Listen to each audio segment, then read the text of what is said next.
সরবরাহ ঘাটতির কারণে বাজারে এলপিজি বা সিলিন্ডার গ্যাসের সংকট তৈরি হয়েছে বলে জানিয়েছে এলপি গ্যাস ব্যবসায়ী সমবায় সমিতি। এই সংকট দীর্ঘমেয়াদী হতে পারে বলেও শঙ্কা ব্যবসায়ীদের। অন্যদিকে এলপিজি অপারেটরদের সংগঠন লোয়াবের সভাপতি হুমায়ুন রশিদ খান জানিয়েছেন, জাহাজের উপর নিষেধাজ্ঞা থাকায় সাময়িক সংকট তৈরি হয়েছে। বলেন, আগামী 15 দিনের মধ্যে এলপিজির সরবরাহের সংকট থাকবে না। বাজারে কৃত্রিম সংকট সৃষ্টির অভিযোগ অস্বীকারও করেন তিনি। রিপোর্ট করছেন রিশান নাসরুল্লাহ। বাজারে হঠাৎ করেই সংকট তৈরি হয়েছে তরল সিলিন্ডার গ্যাস এলপিজির। বাড়তি দামেও মিলছে না গ্যাস সিলিন্ডার। ডিস্ট্রিবিউটররা বলছেন, চাহিদার সাথে সরবরাহের ব্যাপক ঘাটতি রয়েছে, ফলে ক্রেতাদের সিলিন্ডার সরবরাহ করা যাচ্ছে না। তবে উৎপাদনকারীরা বলছেন, আন্তর্জাতিক বাজারে এলপিজির সংকট রয়েছে, সেটির প্রভাব পড়েছে অভ্যন্তরীণ বাজারে। আমাদের যেসব জাহাজে করে এলপিজি আসে, সেসব জাহাজের কিছু জাহাজ স্যাংশনের আওতায় আসাতে সরবরাহ বিঘ্ন, গ্লোবাল সাপ্লাই চেনের একটা এফেক্ট এসছে। তবে এটা বেশি দিন থাকবে না। আমরা আশা করছি এটা খুব শীঘ্রই একটা সমাধান হবে। 10-15 দিনের মধ্যেই সরবরাহ আবার আগের স্টেজে চলে যাবে বলে আমাদের বিশ্বাস। বর্তমান যে ক্রাইসিসটা ঠিক হয়েছে, এইটা আমি মনে করব কোম্পানিদের যেমন গাফিলতি আছে, বাণিজ্য মন্ত্রণালয় এবং জ্বালানি মন্ত্রণালয়েরও গাফিলতি আছে।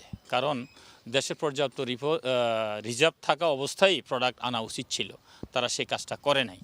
আরেকটা কারণ হলো 30টা জাহাজ কোম্পানির উপরে আমেরিকা নিষেধাজ্ঞা দিছে, সেটাও একটা কারণ। আর আমাকে বাংলাদেশে যারা আমরা যতটুকু জানতে পারছি বাইদা ভাই, আরামকোর ডিস্ট্রিবিউটার না হওয়ার কারণে অনেক কোম্পানি বর্তমানে আরামকোর কাছে যাই আর মাল আনতে পারতেছে না। যারা আরামকোর সাথে 4-5টা কোম্পানির কাছে মাল আছে, তারা মোটামুটি আরামকোর থেকেও মাল আনতো, বাইরের থেকেও মাল আনতো। তারা আরামকোর থেকে সীমিত মাল পাওয়ার কারণেই গ্যাসেরটা এই সংকট, বাকি কোম্পানিগুলো পাচ্ছে না। আপনি জানেন 30টা কোম্পানি বাংলাদেশে এলপিজি বোটলিং করে। চাহিদা ও সরবরাহের ঘাটতি থাকায় দাম বাড়তি রাখতে হচ্ছে বলে জানান ব্যবসায়ীরা। বলেন, সরবরাহ স্বাভাবিক না হলে দাম আরও বাড়তে পারে। তবে লোয়াব সহসভাপতির দাবি, কারসাজি করে দাম বাড়ানোর সুযোগ নেই।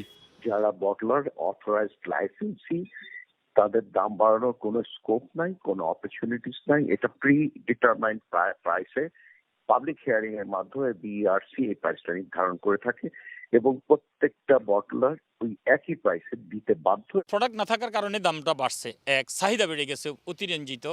আর তিতাস যারা ব্যবহার করে ন্যাচারাল গ্যাসের কাস্টমার, তারা কিন্তু গ্যাস পাচ্ছে না, তারাও এলপিজির দিকে ঝুঁকছে। চাহিদা এখন ডবল হয়ে গেল না, তো আমরা কি করব? বাংলাদেশে তো ইতিহাস আছে, 30 টাকার পানি বিমান দুর্ঘটনার দিন 600 টাকা বিক্রি হয়েছে। তো এইটুক সুবিধা তো নিবে। এদিকে এলপিজির দাম নির্ধারণ করলেও বাজার মনিটরিং এর সুযোগ নেই বলে জানিয়েছে Bangladesh energy regulatory commission, BERC.